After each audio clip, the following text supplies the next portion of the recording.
Good morning, good day, and good evening, depending on where you are in the world. Welcome to our Empowering Girls webinar series.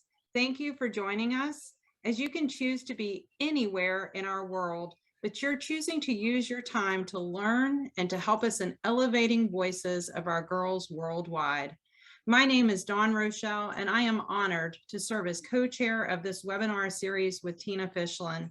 Both of us are Rotary International District Governors in the southeastern region of the United States. We were very honored to serve in the 2020-21 year, and we serve now as two of the 34 global ambassadors for this Rotary International Empowering Girls presidential initiative that you will learn more about today.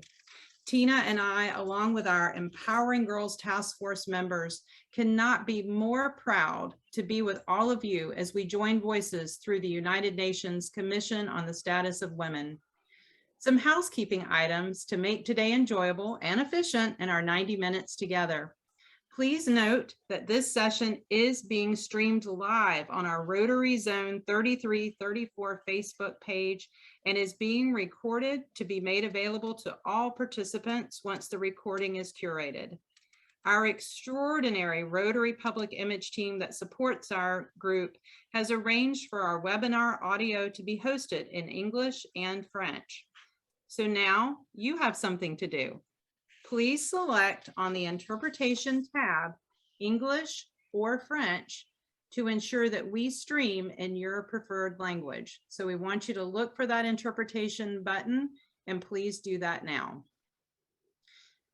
There will not be an opportunity for verbal questions. However, please note at the bottom of your screen, there is a chat box and a section for questions and answers. If you do have questions, please put them in the questions and answer box so that we will do our best to respond to all of your questions. Please note that the questions can be directed to all participants, to include the panelists or just our panelists. You get to choose. So right now, and I know our chat box has already been busy this morning, I'd like you to use that chat box to type in your name and where you are calling in from this morning, because we know we have many Rotarians and non-Rotarians joining us. We are all so excited to see where all of our participants are zooming in today. So I know that some of you are up in the wee hours and some of you are ready for bed. So let's get this webinar started. Equality is a fundamental human right. It is necessary for a peaceful, prosperous, and sustainable world. Still, girls and women worldwide face inequities in areas including health and education, and they experience violence and poverty at higher rates than men. As one of his key initiatives, Rotary International President Shekhar Mehta has prioritized projects that focus on improving the health, education, well-being, and economic security of girls across the globe. So we are so excited for all of you to be here with us today as we elevate voices of our girls worldwide. So now our show begins. Please welcome Haley Lopes of Girl Be Heard, who will introduce our first performance. Good morning, all, and thank you so much for having Girl Be Heard here today. So my name is Haley Lopes, and I'm currently a student at Hunter College. I'm studying political science and theater. I'm a first-generation American whose family immigrated here all the way from Cape Verde. I moved to New York to find my independence and to pursue my passion in activism and acting. Girl Be Heard has allowed me to intersect those passions by their mission, which is to build leaders, change makers, and activists. We do this through developing, amplifying, and celebrating the voices of girls and young women through socially conscious theater making, storytelling, and performance. So today, our talented company members, Qatar and Elizabeth, have written a piece called They Were Here. It's about a young girl with many hopes and aspirations who has unwillingly been forced into an arranged marriage. They Were Here is told from her and her best friend's perspective as they both grieve the loss of her would-be future. Thank you again for having us in this space, and we hope we can inspire change.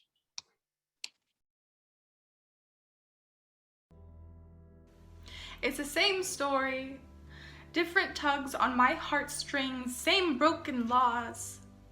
Same empty promises. But what about my future? I said to my mom. She wanted to be a doctor. It's okay, she answered. But it's not. I was still ironing my prom dress when they crowned me with my grandmother's veil. Remember, Adam and Eve is no love story, and Eden once belonged to serpents, but don't you dare call them martyr. We're all in denial. We're all saying, it's 2022, this doesn't happen anymore. I'm still trying to come up with an answer. When millions of girls want to slap the ignorance out of our mind, mouths closed shut because their hands are tied. Bras on fire today. Child marriage tomorrow. I am sick of swirling opinions in my tongue to make it easier for you to digest. I've never learned my ABCs, but I do know that A is for anger masked as a pedestal I was too small to step on. B is for bruises baked in blush. C is for candlelights that I wish they'd spark on my body. There is no end to this poem. If this story continues, our purple tulips will rot. If society does not give them love through jeweled water. Watch all our bodies lay in the garden of ignorance, where our hands can no longer feel the seeds harvested. We must go beyond wood panels, put these platforms into practice. Our bodies are carved into your ships, yet we cannot slice water. Paint their names with our fingers. Their rings made out of the steel of their grandmother's inventions. Look at the soil and feel the roots encircle our wrists. Don't let the wind howl away our presence. Wow, thank you. What an amazing, wonderful Girls Be Heard story presentation. Thank you so much. My name is Tina Fischlin, and I am the other co-ambassador for the Global Empowering Girls Task Force for Rotary Zones 33 and 34. It is my honor today to introduce Rotary International Director and Chair of Rotary International's Global Empowering Girls Initiative, no stranger to this stage, Elizabeth Usovicz. Director Elizabeth is an entrepreneur, a web columnist, and a 24 member of the Rotary Club of Kansas City Place in Missouri, United States. She has served as district governor for Rotary International District 6040 in 2008-9. She is principal of White Space Consulting, a management consulting practice focused on business coaching, business strategy, and market insights. Prior to forming her consultancy, she held roles in organizations including Deloitte, Kellogg's, Bentley University, and the Kennedy School of Government at Harvard University. She has spent more than a decade of her life living and working and doing business around the world. Director Elizabeth's personal tagline, which I love, "The power of we is within us all." Her 20-year passion in Rotary is supporting children, orphans at risk in Malawi, Africa. In October of 2014, Elizabeth was recognized at the White House as a Rotary of Women of Action honoree. She is the recipient of Rotary Foundation's Citation of Meritorious Service Award and has twice received the United States President's Volunteer Service Award. It's my honor to introduce you to Elizabeth, Director Elizabeth Usovicz. Elizabeth, welcome.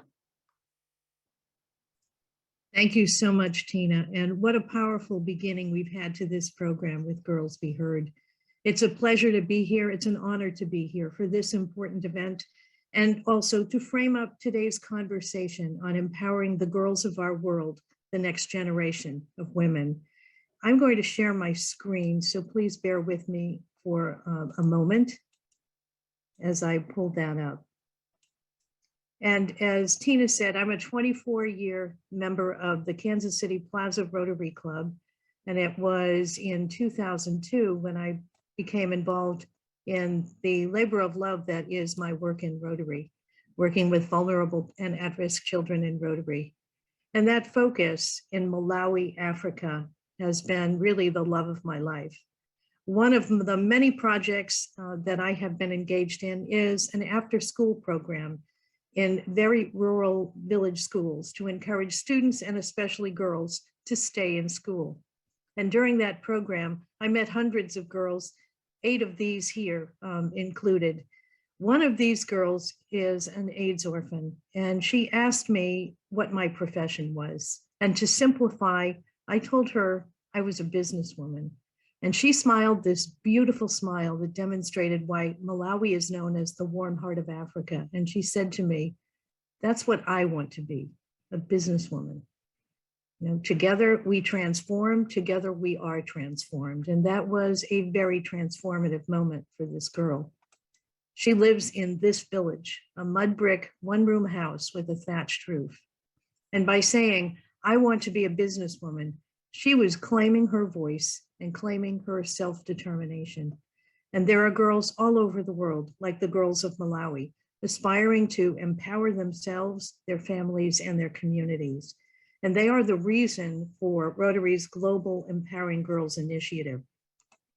And this initiative, as both Dawn and Tina have mentioned, was launched in July 2021 by President of Rotary, Shekhar Mehta. He appointed a task force and appointed me chair. It's been an incredibly rewarding and demanding work of love and determination for all of the task force. And we've been working on this initiative since September of 2020. The initiative is not a one-year event. It will continue under Rotary International President-elect Jennifer Jones in 2022-2023. And it was intentionally designed as a Rotary Club service opportunity and a call to action to implement projects that include a focus on the health, safety, education, well-being, and economic opportunities for girls. And it's enabled through that worldwide network of regionally appointed Empowering Girls ambassadors that Dawn mentioned. And there are actually 48 ambassadors regionally appointed. They are Rotary members and leaders who raise awareness, provide Rotary clubs with resources, and connect clubs to project partners like those that we will hear about today. Now, many of the challenges that girls face in achieving an education are really very different from the challenges that boys face, and we'll take a deeper dive into that today. Education is one of those. 9 in 10 girls globally complete their primary education, yet only 3 in 4 girls complete lower secondary education, and 60 million girls globally have no access to basic education. Some have no access due to social stigma for their special needs, such as cleft palates, which one of our speakers today from the Alliance for Smiles will speak about. And the global pandemic has had a devastating effect on education. Some 850 million girls worldwide had their educations disrupted by the pandemic, and many will never return to school.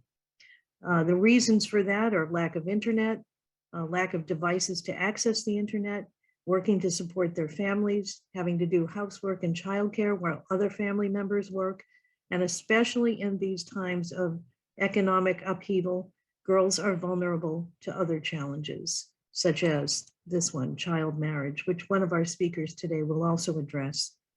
12 million child marriages occur annually on a global basis, and 1 in 5 girls globally marries before her 18th birthday, some as heartbreakingly young as the one you see on your screen, 11, 12, or 13 years old. And a child marriage occurs 33,000 times a day. Think about that.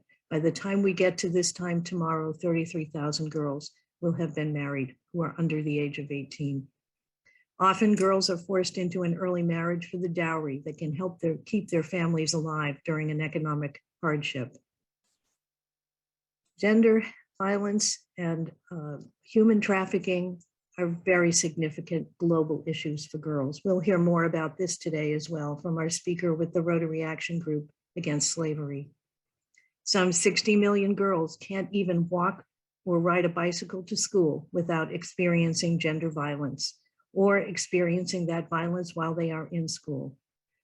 And 71% of human trafficking victims are girls and women, and fully 20% of them are girls under the age of 18. This is a global issue, not only in countries with economies that are developing, but also right here in the United States where I am. Every single state in the United States has reported cases of human trafficking, and those reported cases are just the tip of the iceberg. And obviously the risks of violence are high when there is conflict or unrest or refugee flight. And that's a challenge that is facing girls right now who are in Eastern Europe, as well as other regions of the world.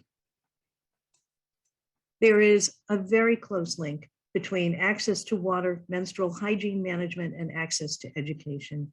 And again, we will hear more about this issue from our speaker on Rotary's HANWASH program in Haiti. But when girls have to spend their days fetching water, there is no opportunity to go to school.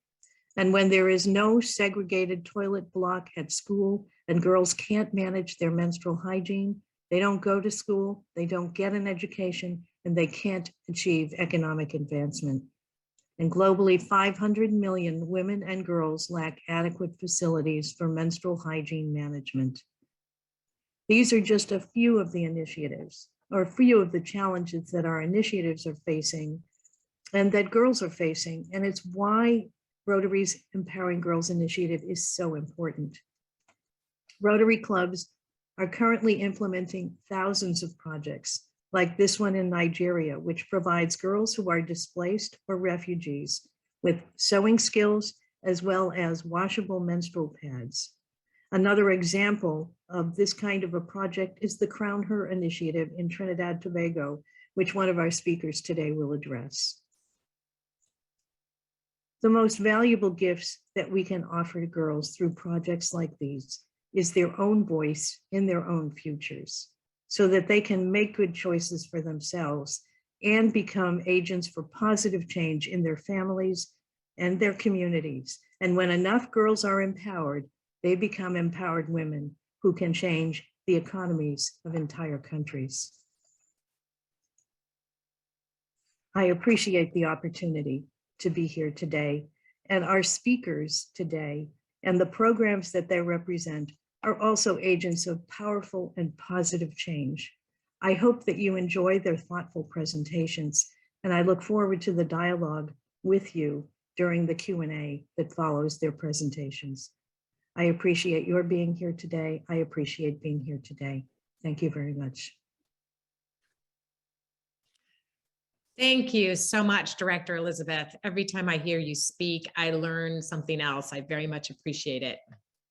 My name is Anna Cutter-Patel, and I am a Rotarian, a Rotary Peace Fellow, and the Rotary International Representative to UN Women. I'm very pleased to introduce our esteemed panelists today, Maria Mohammed-Maharaj and Dr. Nadira Rambocas of the Crown Her Initiative in Trinidad and Tobago, Neil Van Dine of HANWASH in Haiti, Jessica Hansen, Executive Director of Alliance for Smiles, and David McCleary, founder of End Human Trafficking Now. I will offer brief bios for all of our speakers, but also invite you to read the full bios of these accomplished and really amazing people via the links provided in the chat, also on the Zone 3334 website. We'll start with Maria. Maria Mohammed-Maharaj has been a Rotarian with the Rotary Club of St. Augustine, Trinidad and Tobago for approximately 10 years, serving as president from 2018 to 2019. She is currently the assistant governor for the East Clubs cluster in Trinidad. Maria is a digital marketing and communications specialist and co-owner of Camo Designs and Productions Limited. She serves as a board member of the Greater Tunapuna Chamber of Industry and Commerce and is the executive director of the Supermarket Association of Trinidad and Tobago. Over to you, Maria. Thank you, Anna. And good morning, everyone. My name is Maria, and I'm joining you from the Caribbean in the Republic of Trinidad and Tobago. With me is Dr. Nadira Rambocas, creator of the Crown Her initiative. We are honored to be part of this forum to highlight our period poverty project called Crown Her. This project seeks to effect positive and sustainable change at a national level through legislative measures. I want to express my gratitude to Dr. Rambocas for the work she has done to get us to this point, and our partners who started this journey with us. They are all featured in this video, which I will play shortly. Thank you for your time this morning.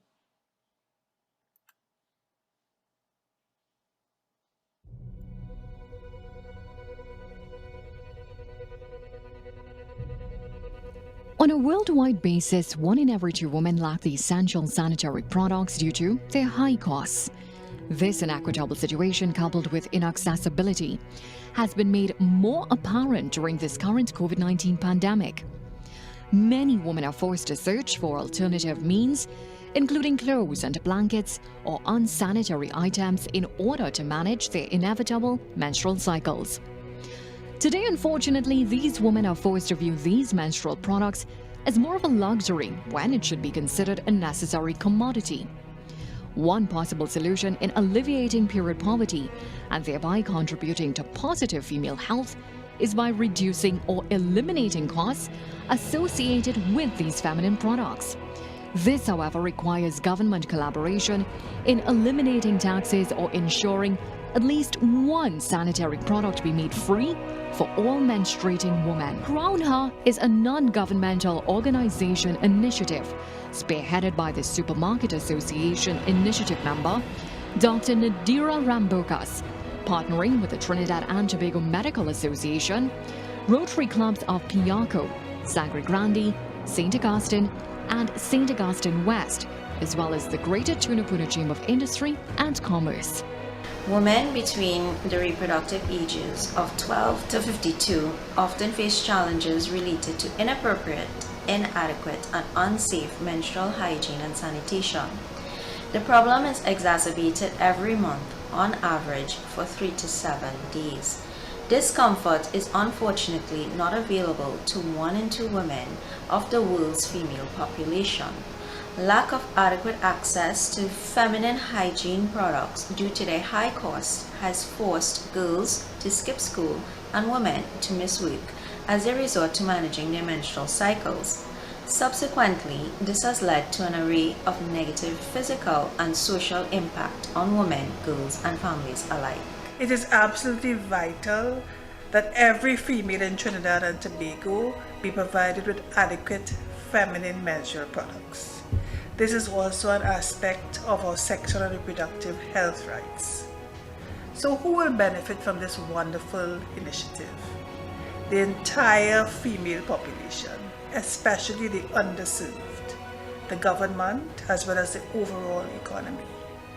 Our proposed solution to support the provision of at least 1 free sanitary product for all women in Trinidad and Tobago within the reproductive age of 12 to 52 years.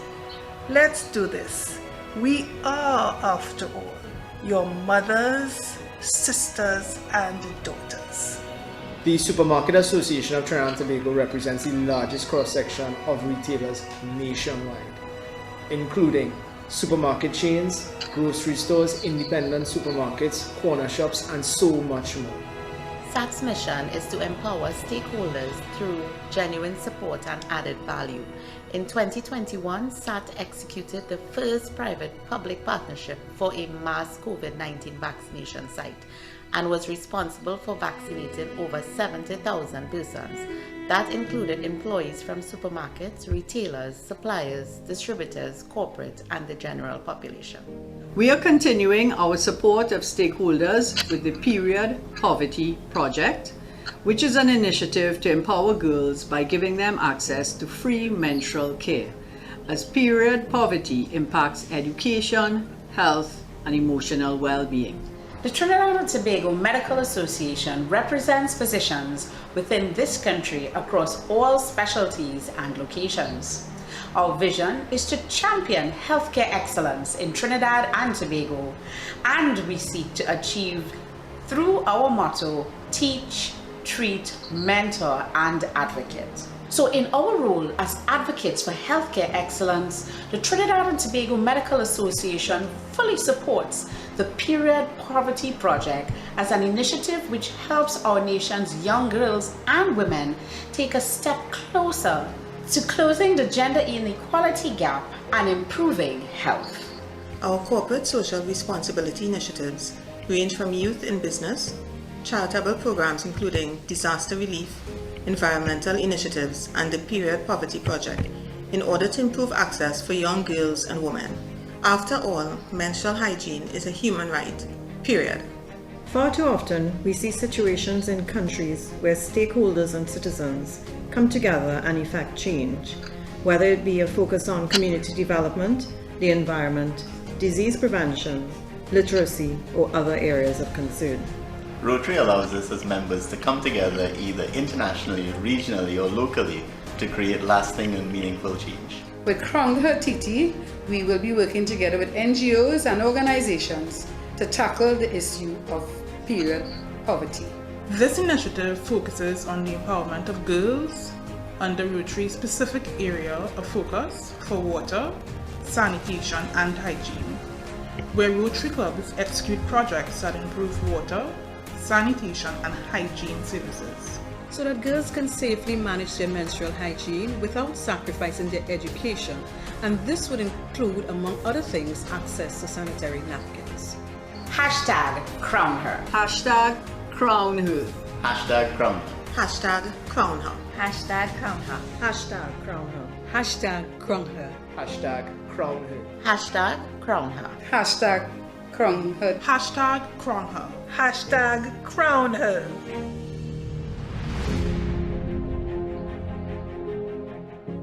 I'm Dr. Rambocas, and I have embarked on this project called Crown Her, and we are committed to provide at least one free menstrual product to ensure menstrual equity in Trinidad and Tobago.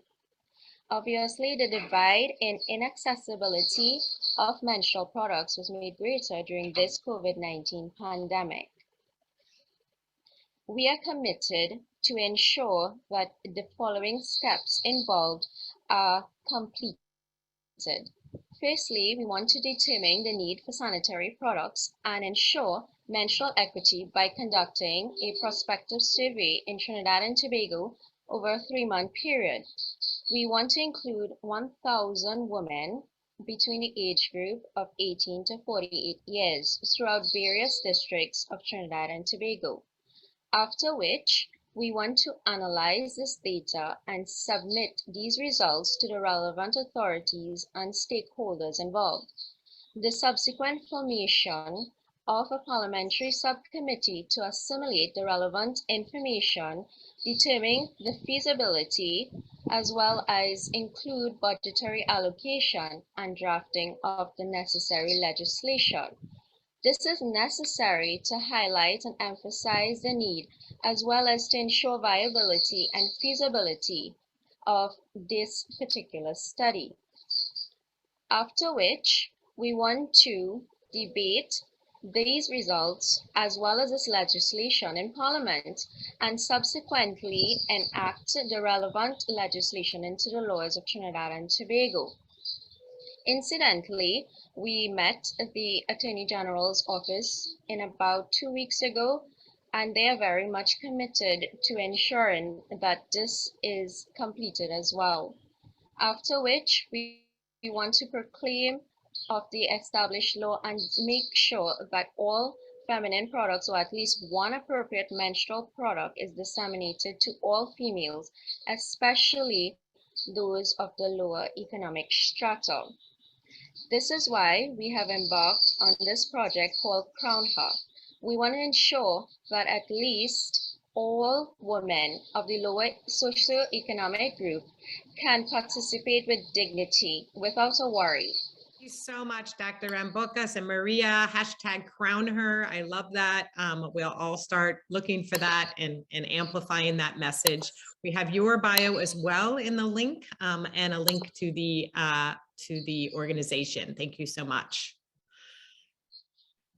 Neil Van Dine is the co-founder and country director of Haiti Outreach. He has dedicated almost 30 years to advancing the development of Haiti.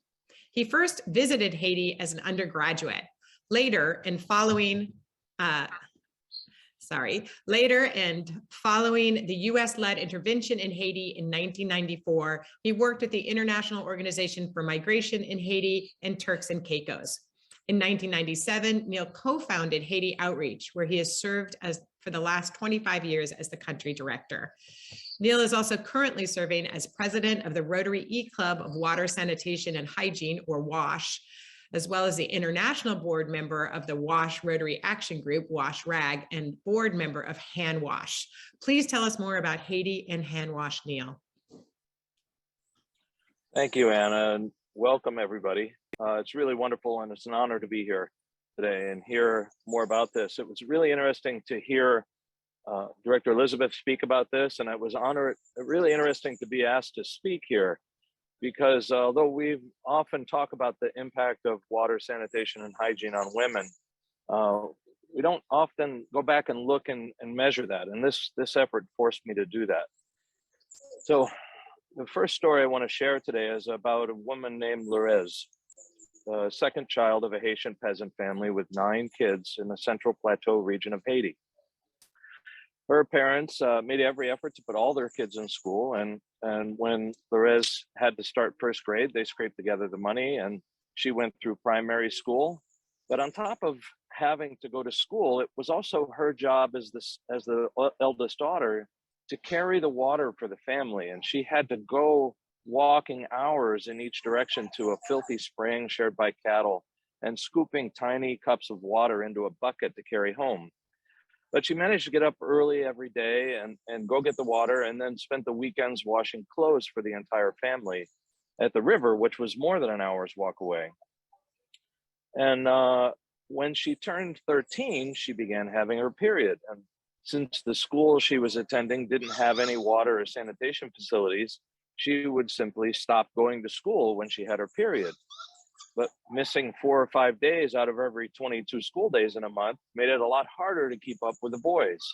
And she slowly fell behind until she dropped out of school in the 7th grade and essentially became the family's workhorse. Her dreams of an education shattered, poverty perpetuated by a lack of access to water, sanitation, and hygiene. So let me introduce you to HANWASH, the Haiti National Clean Water, Sanitation, and Hygiene Strategy. It's a multi-decade program with the audacious goal of transforming a nation, bringing universal, sustainable access to clean water, sanitation, and hygiene for all of the citizens of Haiti, and bringing an end to these kinds of stories. Unfortunately, Lorez's story is not unique, because half of Haiti's water and sanitation infrastructure is simply not functioning. The facilities aren't managed well, they aren't inspected, and local communities struggle to bring the money in needed for repairs. And they just break down. I love this picture here. I took it in the southern part of Haiti when we were visiting a school where the local Rotary Club had built and provided school benches. And while we were there, I saw the hand pump there, and I went over to take a closer look, and it was clearly not working. I could see the leaves and debris scattered around it. But what was really interesting was to see that blue and white building in the background. That blue and white building is a water kiosk connected to a regional water system that was not working. So some group in the past had built a massive piped network and provided water to this community. Then when it broke down, another group, an NGO, a church, or maybe even a Rotary Club stepped in and provided yet another water supply in the form of this hand pump that also broke down. So because of this and many other stories, only 30% of the people in Haiti have access to potable water within a 30-minute walk of their house. That's not in their house, that's a 30-minute walk away from their house. That means that the girls and women in these houses, like Lorez, spend hours every day fetching water for their families. And that interferes with their ability to do school or go to work. On top of that, almost very few schools have access to water and sanitation facilities, and over 2 million people practice open air defecation. And because of the remoteness of these water points, 2 in 3 women in Haiti has been the target of domestic violence, attack, or rape at these remote water points. These are the systems in Haiti that need to function, and they're broken. These systems include the government, who also needs support in coordinating its development partners. Whether it's donors or NGOs, Haiti's governments really struggle to devote fiscal resources. It's stretched too thin and lacks the capacity to enforce its role as the regulator of the sector. But that's where HANWASH comes in. Because our role is to provide a vision and bring together the funds and the partnerships to make a difference in the sector, collaborating with government authorities across the entire spectrum and mobilizing communes through local Rotary clubs. So where are we today? Well, on the map here, you can see the Rotary logos that signify the 22 Rotary clubs across Haiti. These are our partners on the ground. These are the local Rotarians that are leading the conversation in their communities and shifting the conversation there. And shifting that conversation away from a conversation of charity to a conversation of development and transformation. In every town where we currently have programs in progress, a local club is paired with an international district. Cavaillon in the south is being led by the Rotary Club of Les Cayes with District 6960 from Florida. Ferrier in the northeast with the Cape Haitian Club and District 5060 covering Washington State and Canada. And Pionne led by the Pionne Rotary Club championed by District 6940. All three of these projects focus on delivering piped water to households in the village centers and wells in the rural areas. So how do women play a role in HANWASH? Well, actually, they're the key. We have women like Kazakh Alexandre Claudette, who was elected the leader of her district in Cavaillon. This is her in the yellow shirt in the left picture and in the blue dress in the right picture. And she has truly blossomed in the role. She is a powerful voice for everyone having access to water, and we're fortunate to have her leadership as a partner. Cavaillon was our very first pilot project commune, and every well that HANWASH creates is managed by a committee composed of a minimum of 50% women like Claudette. We found that the long-term success of these wells directly correlates with women's leadership, with over 90% of the wells functioning to date. To date, we've mobilized over $500,000 for Cavaillon, including the city water system and 5 community wells like the one you see pictured here, where Claudette is inaugurating the La Biche community with the members of the Les Cayes Rotary Club. Claudette's working with the HANWASH team to deliver another 50 additional community wells this year for her district. In Ferrier, it's in the northeast corner of Haiti, right on the border with the Dominican Republic. It has a massive saltwater ground infiltration into their aquifer. So effectively, this entire area of over 1,000 houses has no access to potable water. And in fact, many of these houses cross into the Dominican Republic and pull water out of the cattle troughs to carry back to their homes. The project that we're doing now will create a large municipal system delivering piped water to every home. Well, what about women in Ferrier? Well, this is actually entirely women-led. The effort there is being led by the mayor, Guerriere Yvette, the woman in tandem with Assistant Governor Margaret George of the Cape Haitian Rotary Club, and past District Governor Sherry Chamberlain of District 5060. And their intention is to build this water system that will serve over 5,000 people and have it be managed by a women-owned company upon its completion. In Pionne, we've worked to bring the city water system online, and 2 out of 3 employees of the private operator are women. Employed as meter readers and administrators, they've been able to create reliable access to the water across the city. With over 250 subscribers, they now have access to water for between 12 and 24 hours a day, every day. The reliable service has enabled more than 15 women-owned businesses to open.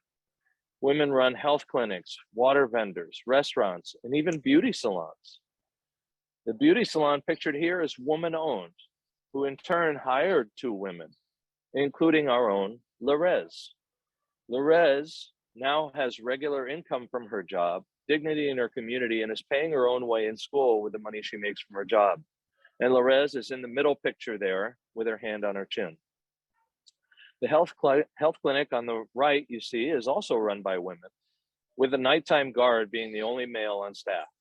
All the lab technicians, doctors, and nurses are all women. Really such amazing stories, and what a powerful force to unleash upon the world, all managed by women, all made possible by access to water and sanitation. But that's not all. This women's clinic in Pionne has partnered with Days for Girls to bring menstrual hygiene education to the girls in the area, providing washable, reusable feminine hygiene products that can help girls manage their periods and stay in school. HANWASH is now designing programs for these schools in the target areas where we work, where we can include both boys and girls so that they can learn menstrual hygiene management. That's right, by teaching the boys, we can make them more sympathetic and supportive of girls and allow more girls to stay in schools. So as you can see, this is really no small commitment. HANWASH and programs around the world like it need your help to realize its dream. And so how can you help? Quite frankly, you can just get involved and push for the integration of women, raise funds for programs like you're hearing about today, ones that support women, educate both boys and girls on menstrual hygiene management.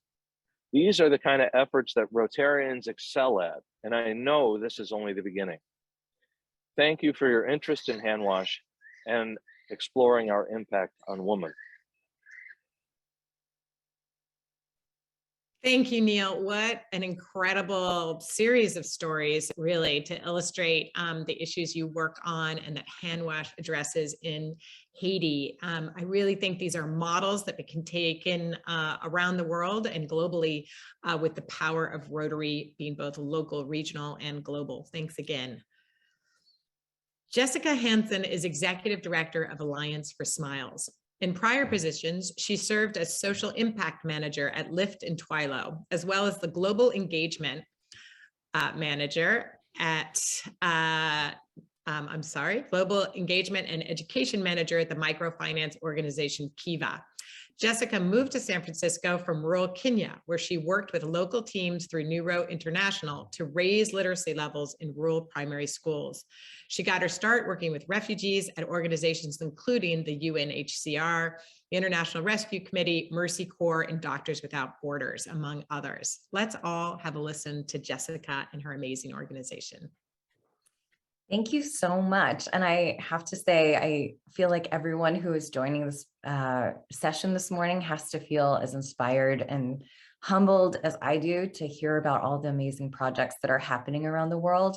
The thing that gets missed in bios is our personal connection to the work. When I was young, my mother, who is from Thailand, shared with me challenges that she faced having friends that were trafficked in Southeast Asia when she was young, being the eldest daughter, as I heard another panelist talking about being an issue, being pulled from school and being denied education at a very young age, and having her younger brothers all be advanced in school because some cultures prioritize boys over girls, as we all know. So this is deeply personal to me. It started my work with refugee women and girls, and it's continued on to find ways to empower and protect women and girls throughout different projects. I'm excited to share this project with you. With many beautiful faces you will see today of the children that we serve. And Alliance for Smiles is such a special organization, especially I think many of you here are connected to Rotary. You might be Rotarians yourself. I am a Rotarian in San Francisco, Club number 2, the second oldest club in the world. And this organization was founded by 6 Rotarians through Rotary Club. So it's very connected to Rotary. It is always supported by Rotarians. They are the mission directors of our surgical trips abroad, as you will see a bit of later on. Several of you who are here have made these missions possible, whether you raised the funds for it or you actually served on the missions yourself. So thank you so much. And I will start with just a brief intro via video into what we do.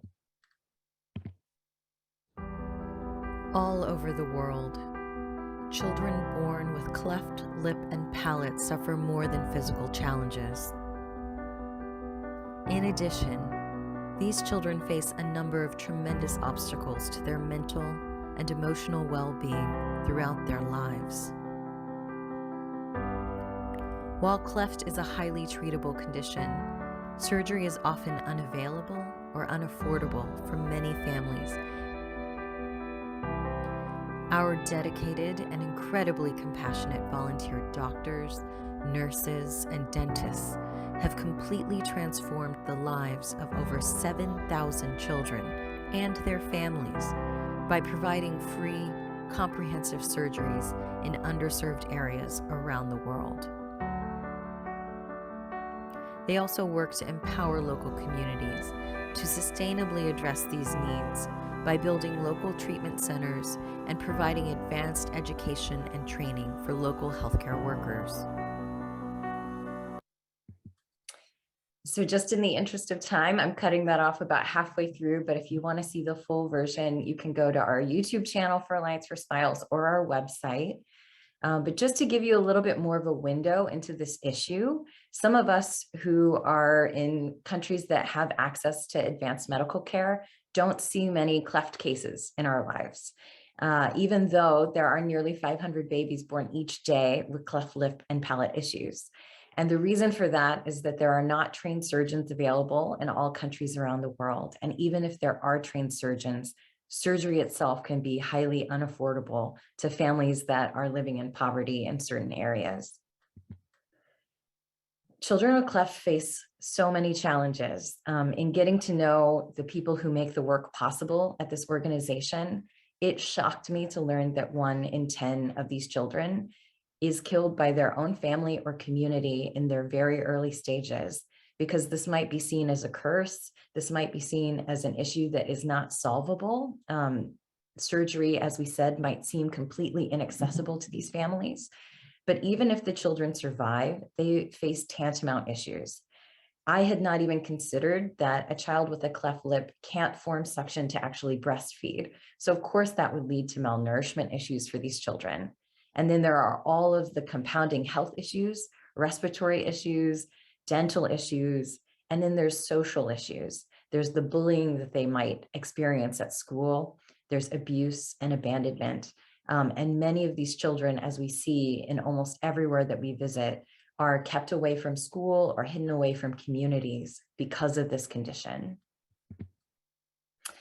So our goal is to change that forever, to improve the lives of these children, but not just the children themselves, their families, their communities. And this is through direct provision of surgery, but it's also through training and empowering the local medical teams to be able to provide care for them long-term. So there's 3 pieces to our work. The first one is that we actually treat the patients themselves. We have teams that will go on the ground, provide the medical care that these children need. And speaking as someone who has worked for decades in education and protection programs, it is a very different experience to run a program where a child will go into an operating room and they will leave an hour or 2 later, and their entire trajectory of their life will be changed forever in just that small amount of time. It is incredibly moving and incredibly powerful work that our teams do on the ground. But in addition to that, we are also training local communities. So these are some nurses in, I believe this was in Aswan, Egypt, who are in a training session. We have also, throughout the COVID-19 pandemic, when we were unable to travel to do in-person missions to provide surgeries, we have conducted a lot of virtual training sessions over this magical tool, Zoom, with communities in Guatemala, Honduras, Bangladesh, the Republic of the Congo, Benin. So we've been able to continue this powerful work of empowering the local community to be able to sustainably provide care locally and not have to wait for us for continuing care for all of these children that we serve. And it's not advancing. There we go. We also, in places where it's feasible, establish permanent treatment centers to empower and equip the local community to provide that long-term care on their own. So I probably don't need to run through with this group who cares so passionately about this issue what is included in empowering girls. But I did want to share those factors in relation to a story that we just encountered just a few weeks ago, and amazing Tina Fischlin, who is one of the moderators of the session, probably met Mia here in Guatemala. Mia is 3 months old, and because of her cleft lip condition, she was rejected by her own parents. Luckily, her grandmother and her aunt took her in, and they heard about the Alliance for Smiles surgical trip to Guatemala. They took the 2-hour journey for Mia to receive surgery, which she has now received surgery. And she is just a fantastic example. She's healing now. And when she heals, the hope is she may never even know she ever had a cleft lip, that she can go on to lead a normal life, attend school, not experience the bullying or the health issues that children with cleft lip and palate experience. So she's just one of the most recent examples of the impact this work can have. There's also Kai Fan. This woman who is holding this baby is not Kai Fan's mother or her grandmother. This is a trash collector in China who, in sifting through a dumpster, came across a discarded baby. And you all know about the one-child policy in China, I'm sure. And you also know that girls are often discarded in certain cultures and societies more quickly than boys. Luckily, this couple decided to adopt Kai Fan and brought her for surgery. You can see her here on the other side of the screen, being too cool to smile for this photo, but not having a noticeable cleft at all. So fully healed, so just to show you the example of a person going on to be able to lead an ordinary life and fit in and be healthy and happy as they continue on in their personal journey. So you all know as well, every girl has a right to school, to be safe from violence, to access healthcare. That is one of the things that we are trying to help all of these girls who we serve do. And we do not only serve girls, we serve girls and boys. But as you all know, many of these issues disproportionately impact girls. And then we look at the impact down the line. It's not just important to the individual girl, but her access to school, to community, to society helps her reinvest in her family as she goes through life and helps break the cycle of poverty. We know that the real key to ending the cycle of poverty is educating, empowering girls. And we do that at every level of our work, through our patients, serving our patients and supporting their mothers, through training nursing and surgical students, through bringing international fellows with us on our medical mission, 75% of which are female. We have female medical volunteers and mission directors, and our staff is 50-50 male and female, and we are primarily, I think there's only been 3 or so months that we were not a women-led organization. So we just want to say an incredible thank you. It is only thanks to Rotary clubs and incredibly compassionate, dedicated individuals like the people attending today that we are able to change all of the lives that we have changed through our work. So thank you all for attending. Thank you for your support and making this life-changing work possible. Wow, this is wonderful, Jessica. And I do know that our co-ambassador, PDG Tina Fischlin, was just with you, as you mentioned. And so if people want to hear more about the experience of volunteering for this incredible organization and being a part of some of these stories, I'm going to do a shout out to Tina. I know she would love to talk about it. Thank you, Jessica, and your whole team. Dave McCleary is a Rotarian and past Rotary president from Roswell, Georgia, and he founded the End Human Trafficking Now in 2012 with the goal of to bring awareness and action, as well as empower survivors of trafficking in modern day slavery. In 2013, Dave was appointed worldwide vice chair of Rotarians Against Slavery. He serves on Georgia's statewide task force as chair of deterring traffickers and buyers through business engagement. More recently, in 2019, Dave was appointed global chairman of the Rotarian Action Group Against Slavery. That same year, he was asked to join the White House Roundtable on Human Trafficking with the express goal to engage the business and civic communities to fight to end modern day slavery and human trafficking. It's a wonderful story about a Rotarian being inspired by an issue and really taking the force of Rotary and his own incredible individual strength and focus in a very challenging issue of our times. Over to you, Dave. Well, thanks so much for having me today. It's an honor to be with you, and it was amazing to hear the inspiring stories of the other presenters before me. And if you kind of looked at what they talked about as how the issue of human rights, women's rights, human trafficking and slavery incorporate all those areas. And so I'm just going to touch on some of the areas that that we work on, and just for the sake of the audience, you can become member of a Rotary Action Group against slavery. You can be a non-Rotarian or a Rotary member and join. But our mission is simply committed to connect, empower, equip Rotarians to engage their community to eradicate all forms of modern day slavery.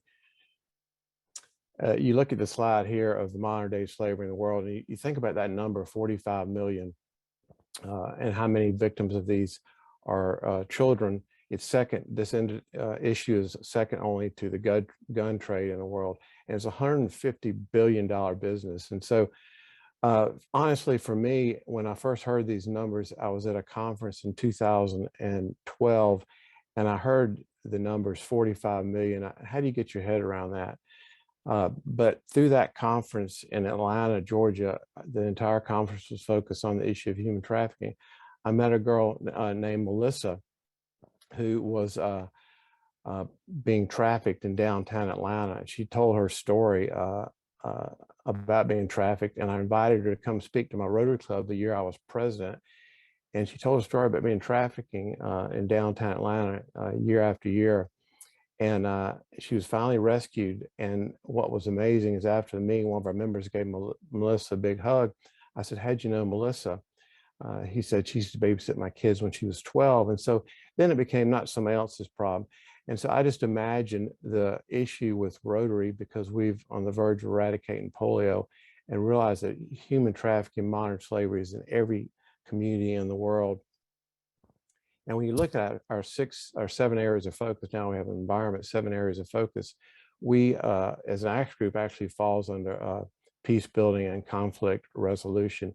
Matter of fact, in President Shekhar's manual on empowering girls on page 7, it talks about addressing the issue of human trafficking. But we feel that human trafficking affects all 7 areas of focus. And as you heard earlier from Neil, if a person or a girl cannot go to a well or go to an area to get clean water for fear of being beaten or raped, then the well becomes, or the water source becomes useless. So we believe with the absence of freedom in our communities, you can't accomplish any of those areas of focus. And so that's why we think this issue is so important to address with Rotary. And again, we're an army of 1.2 million Rotarians and 34,000 clubs in over 200 countries. And as you heard from the speakers earlier, this issue of modern slavery and human trafficking affects every community in the world. It's in every community in Georgia, in the United States. It's in every community around the world. And one of the areas that we've really been focused strongly on is empowering girls through education and prevention. That's an area that we really believe strongly in. And one of the things that we've created is a toolkit on our website that you can go to and look at the resources. It's called a Community Awareness and Prevention Education. And we've created not only a toolkit, but we've worked on grants around the world to create education prevention. There was a grant in California that was a Rotary International Global Grant of $215,000 that we educated through our partners, 3 Strand Global in California, 33,000 students and 10,000 teachers. And what I love about that story is not only you educate on prevention of trafficking for at-risk population and young girls, but one of the young ladies that was in 9th grade became so impacted by the issue that she became a nurse because of hearing this story. Now she trains nurses all over California on how to spot the signs of human trafficking. So it's actually saving lives. And so we've created a series of grants to engage Rotary districts around the world to begin on education prevention. And many states, many countries actually mandate training in our school system. And I'd love for you to reach out to us to learn more about how to receive one of those grants from us. The other area that we're working on is Uganda with a global grant with Hope for Justice. And what I love about this model is each one of these models I'll talk about today is actually very scalable, and we can share how we're going to do that. But in Uganda, Kampala in particular, we are working to empower families, which actually helps with economic development, micro enterprise skills. It teaches families how to support their children so that they're not ever trafficked. It teaches them parenting skills.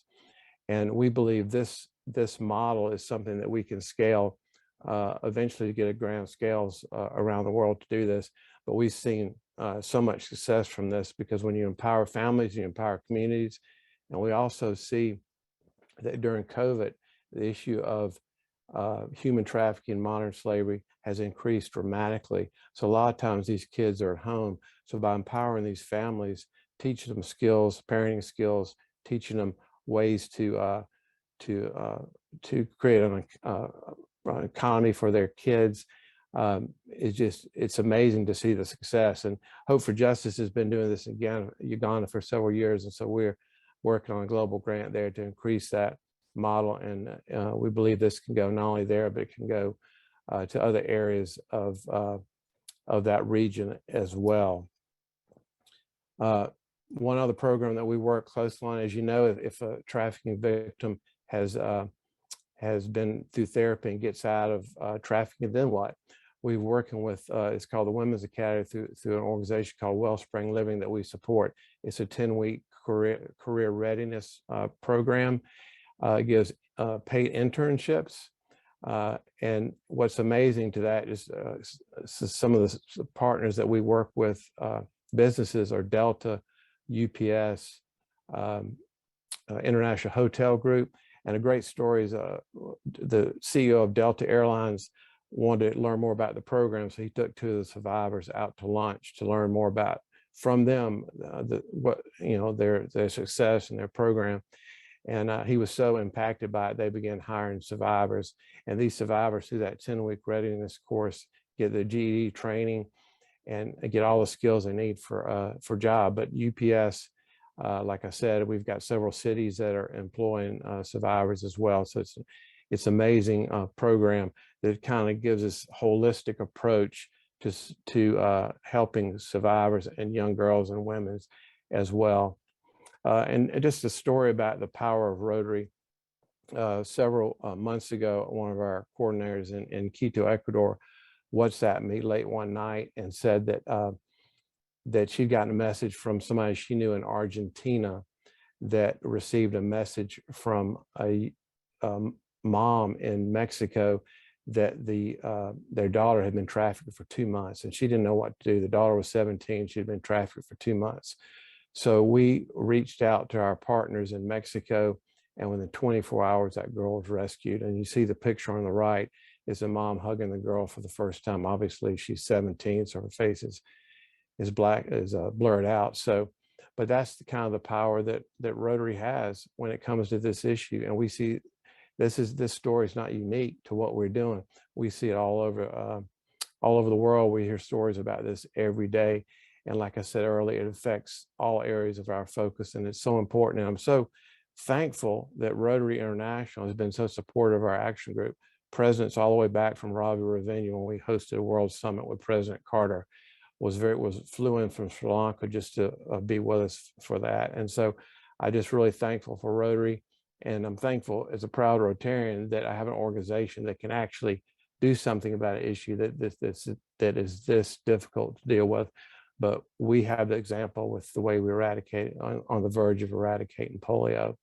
And lastly, I'll just tell a quick story about a board member of ours. His name is Matt Friedman, and he was in India doing a story on human trafficking.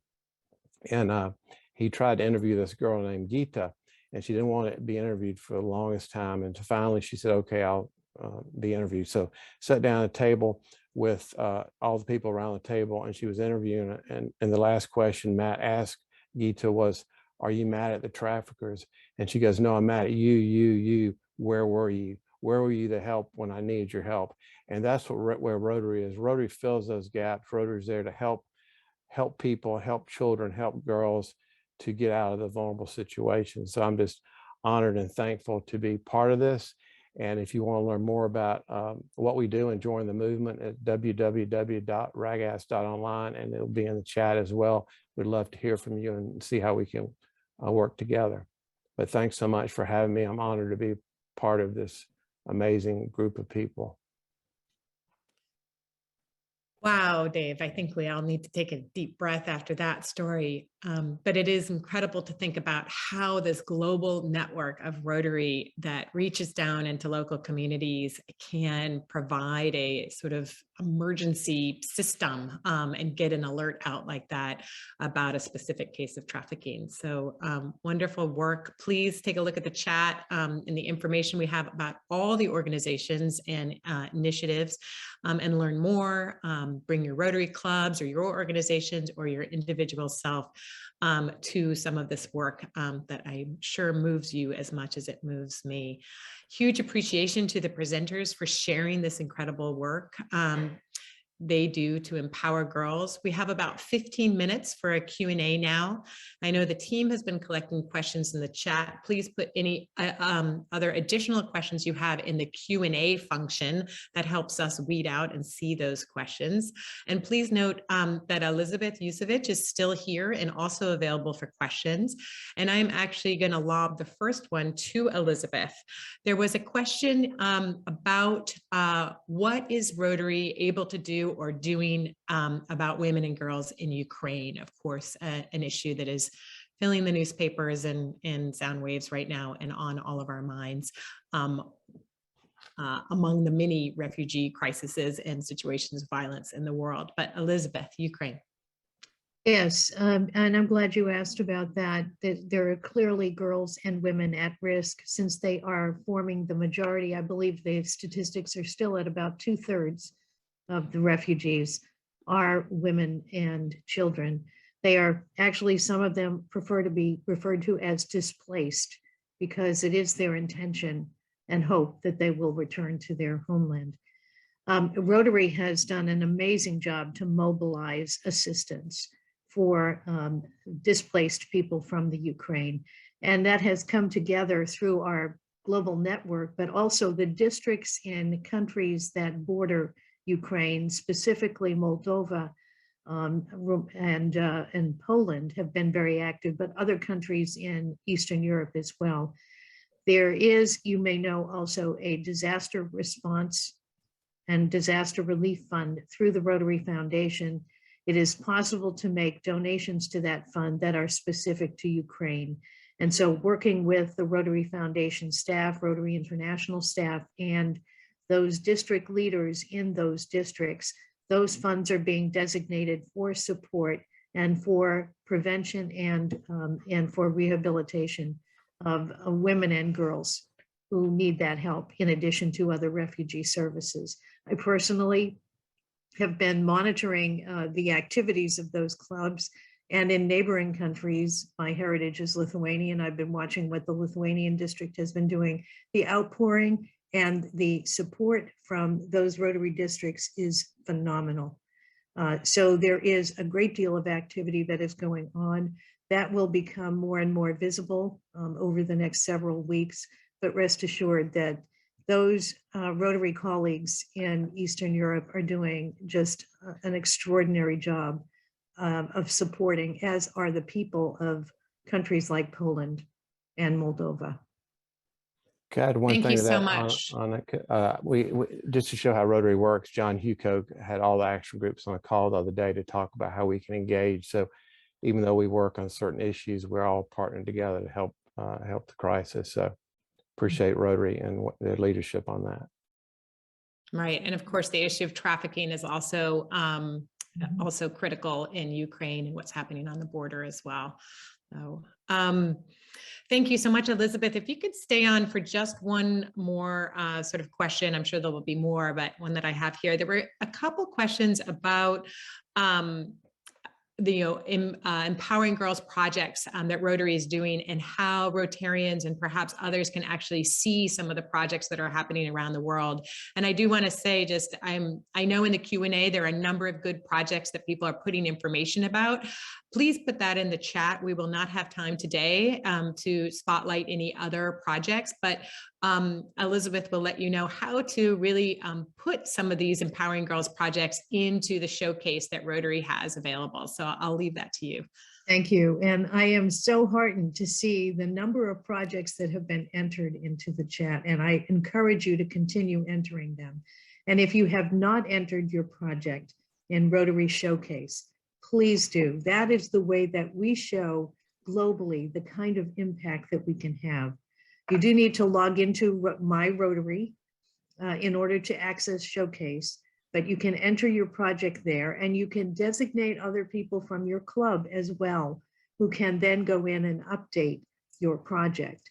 Currently, when you search on Rotary Showcase by a specific topic or by the hashtag Empowering Girls 2021, you will get served up results for up to 200 projects. That's just for ease of use, but there are thousands of projects in Showcase. And so definitely, if you have not already entered your project in Showcase, please do. It really does help us demonstrate not only to ourselves, but to partners like UNICEF, that we have a global reach and we are very serious about the needs of girls around the world. Thanks so much. And Sean, a member of this extraordinary team who put this webinar together, has put some information in the chat about how to put your project on Rotary Showcase. So please do that. I'm just looking at all these great projects in the Q&A and wishing we had time.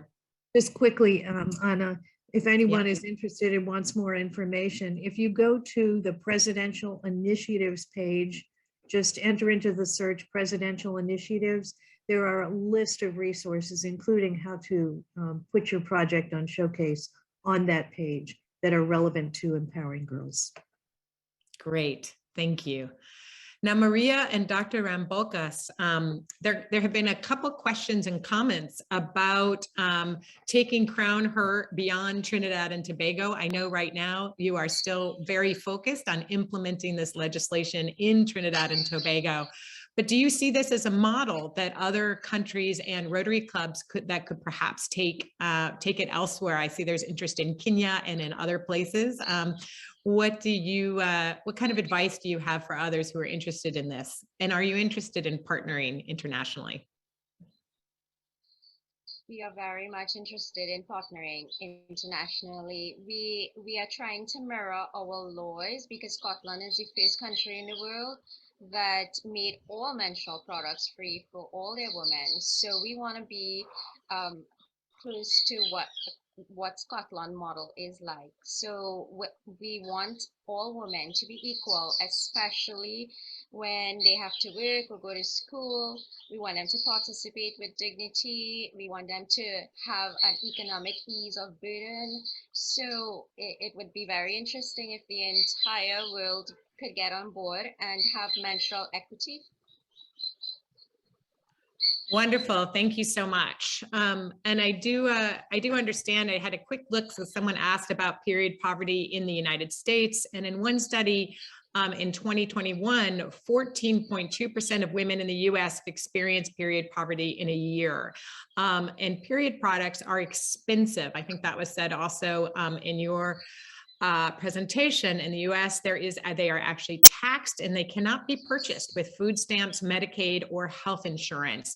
So those are areas I think to work on policy levels with Rotarians and Rotary clubs in the US as well. This is a problem that is experienced around the world. Thank you so much.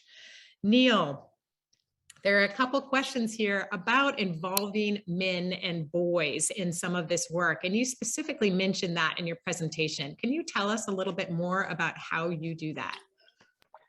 Yeah, so it's a great question, and it's really just a program we're designing right now. So I don't have a lot of the details, but what we found is that by including boys in the training of menstrual hygiene, they become more sympathetic to the girls and actually more supportive of them in those challenging times. And the best example is, instead of ridiculing them and teasing them for the situation the girls are in, they actually find ways to support them.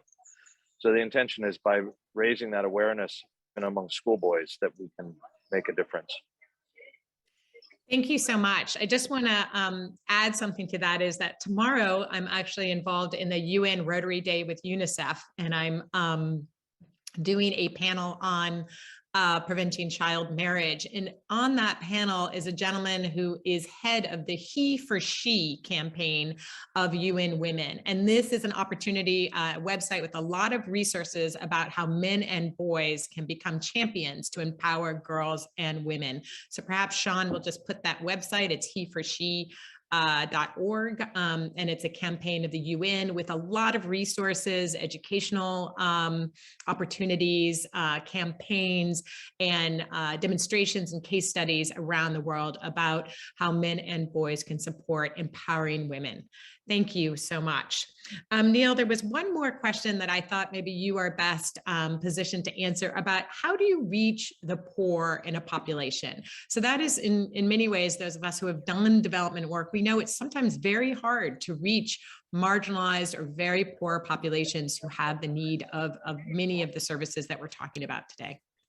Yeah, it's a great question. We actually went into that as we were building the program. We worked with the community leaders to say we're going to go target, and even the community leaders said we want to target the poor folks with this program. We want to target the poor people in our communes.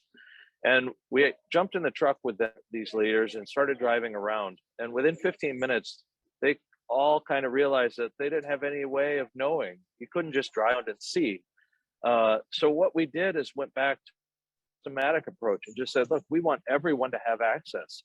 And so we use smartphone technology to capture data on where there is water and where there's access and where there isn't access, and use that spatially to define who does and who doesn't. And the idea being that if we can create a water point that's clean and functional, every house within 500 meters can use that, and girls, they can access that within 30 minutes. It doesn't need to impact girls going to school or going to work or anything else like that. So it's really not specifically targeting the poor, but targeting access for everyone. Thank you so much. I appreciate that. And lots of interesting comments and examples in the chat as well. As a former Peace Corps volunteer in the Dominican Republic, I feel particularly committed and connected to your work. So thank you so much for all that you are doing for the Isle of Hispaniola. I'm going to turn to Dave now. There are a couple questions here that I think are to him. I have one about prevention. I'm very interested in learning a little bit more about the work that you're doing to prevent. You gave us one example, but I would love to hear that more. And then we had two specific questions in the Q&A, which you've probably seen, but what does it mean for a person to be trafficked for 2 months? I think that's connected directly to the story that you told us. And then the question of, are boys trafficked as well?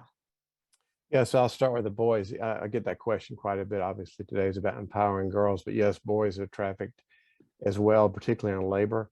If you look at a lot of countries in the brick factories in India, for instance, in the meager population in China, boys are trafficked producing solar panels and batteries and things like that. So boys are definitely trafficked. They typically, when it comes to the United States in particular, they don't self-identify as well, particularly when it comes to sex trafficking, so you don't hear about that. And unfortunately, there's not as many programs as we would like, but we're seeing more and more. A lot of the scalable programs for women can actually be scaled, or girls can be scaled up for boys and men as well. So, but it's definitely an area that affects both boys, men, and girls and women as well. And then as far as prevention goes, we believe prevention is the key to everything when it comes to trafficking, not just education on school system, but education in the community. Because if you don't know what's happening, like for me, for instance, I didn't know what was happening in 2012, and I learned about it, have really given my life to it. And so many Rotarians that I've talked to around the country have done the same thing. And we're doing education prevention in all forms. We're doing legislation. We work quite closely with legislators around the world. We actually were instrumental in the End Slavery Act in Australia, and as well as the one here in the United States. And so we work on that quite closely. We work with educating and prevention with police departments, do training with them as well. So that's another area. And your third question was, what was the third question? Somebody wanted to understand what it meant to be, when you, in your story, you mentioned that a young woman was trafficked, or a girl was trafficked for 2 months, and that sounds like it could be harrowing, but if you could give us a few more understanding of what that actually means. Yeah, so in other words, she was basically lured out. A lot of times people think of trafficking as always kidnapped, and that's usually not the case in many cases. In most cases, it's fraud, coercion, manipulation. And in this case, this person pretended to be her boyfriend, and he ended up, once he lured her out from her home, he ended up having her, selling her to other people, trafficked to other people for 2 months. And again, and when you say selling, you mean for sex, just so we're all clear. That's correct. She was sold for sex. And again, it was a situation where she thought it was a boyfriend. He coerced her and manipulated her. And then by the time she realized what was happening, it was too late, and the mom couldn't get a hold of her. And so that's kind of the traditional picture of what trafficking looks like. Thank you so much, Dave. Mm-hmm. Dawn or Kim, I think we have time for 1 or 2 more questions. Can you take a look at the chat? I haven't had a chance to look at it. And is there 1 or 2 more that we can pass to our panelists? There is a question. Are there any programs that help with the girls and women to overcome the psychological damage caused by these struggles and the struggles they experience emotionally? So Dave, I might go back to you for that one. And if any of the other panelists want to jump in as well, that's great. Elizabeth, you might have examples from around the world on mental health as well, but we'll start with Dave.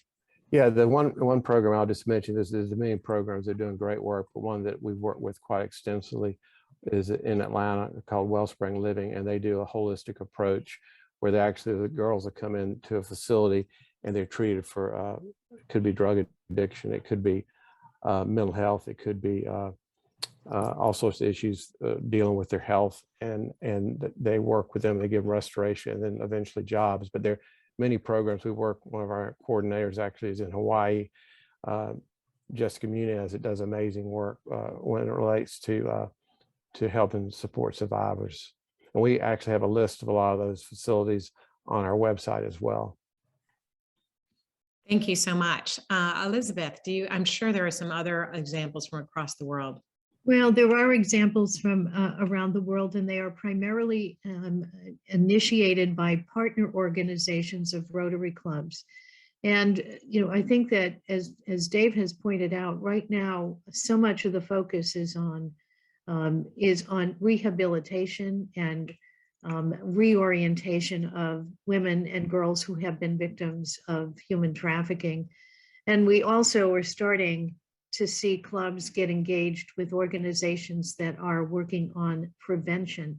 And in both of these elements, the rehabilitation, reintegration, and the prevention of human trafficking, there is a mental wellness and well-being element. But again, I think this is one of those areas where we have tremendous volunteer mobility through our Rotary clubs. And by partnering with the right organizations, we can address those issues of mental wellness. And I think Dave has pointed that out as well. Thank you so much to all of the panelists. There's just, the chat is full of great information, other resources, organizations working on this. So really a rich list and network of organizations and projects. Thank you so much to all of the participants who have been adding and who are also active in this area of empowering girls. I'm going to close the Q&A part of this now so I can keep you all on time. And I just deep gratitude to all of you for such good questions, and to our presenters. I'm going to hand it over to my teammate, Clenise Platt. Thank you so much. Hello, my name is Clenise Platt. I'm a member of the Rotary Club of Hampton Roads in District 7600 and a member of the Zones 3334 Empowering Girls Task Force. It is my distinct honor to offer the closing remarks for today. To have the second Rotary Empowering Girls webinar for Rotary Zones 3334 be an official session of the 2022 United Nations Commission on the Status of Women NGO Forum has been a great honor. we would like to extend a special thanks to each of our speakers and panelists who participated in this very important and inspiring discussion today, our interpreter, and the performers from Girl Be Heard. In addition, thank you to each of the Empowering Girls Task Force members and our amazing PR team for the time you spent planning this event and for your participation today. For the Rotarians and Rotaractors in the audience, as you continue with your club and district programs to serve women and girls in your community, please take the time to enter those projects in the Rotary Showcase to the Empowering Girls campaign at Empowering Girls 2021 or EG 2021. In addition, for those programs and projects for girls and women in the community that celebrates Rotary's commitment to service and that incorporates acts of kindness, visit the Zones 33-34 You've Been Served website at rotaryserves.org for resources and to share those projects and programs online as well. We also want to extend appreciation to each of you in the audience. Each of you here is important in the mission of empowering girls now. Thank you. Thank you for your commitment to this very important work.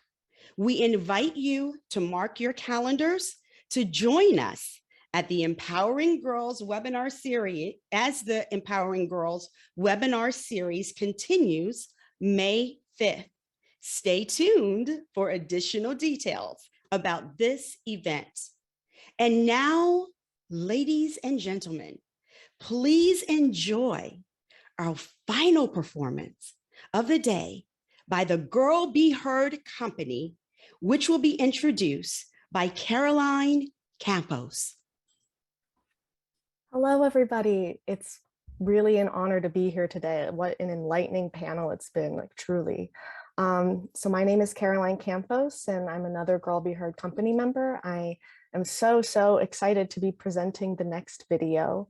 Girl Be Heard has taught me so much about how to hold myself as an artist activist, which is something I hope to take with me at the Yale School of Drama, where I will be getting my MFA in acting in the fall. I really couldn't have pursued this dream without Girl Be Heard. This next piece you're about to see is Together We Rise, which was made in collaboration with Brick, and it is an anthem of radical joy because every day is an opportunity to celebrate our humanity and rise up against injustice and oppression. As you know, Girl Be Heard celebrates and centers the voices of young women. And I just want to take a moment to thank Rotary UN for holding space for that. So thank you for everyone being here today, for your work and your dedication. Together we rise, together we heal, together we love. I'm so honored to be here to present Together We Rise.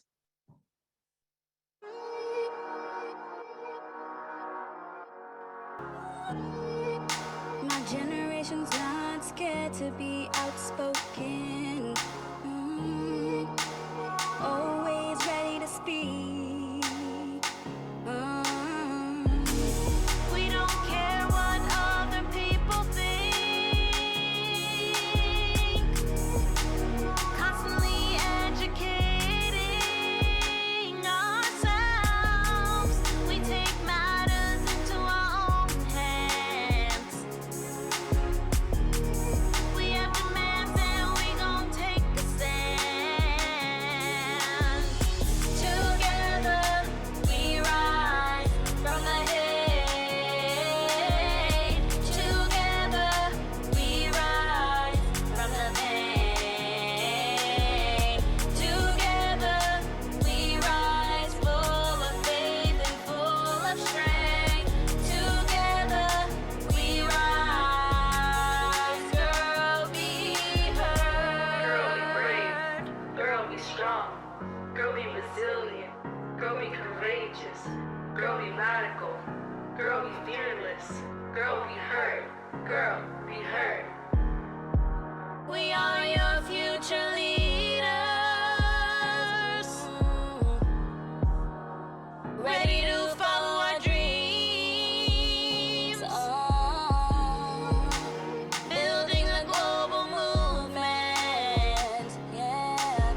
Thank you so much, everybody. That's all we've got for you today. We look forward to having you join us on May 5th.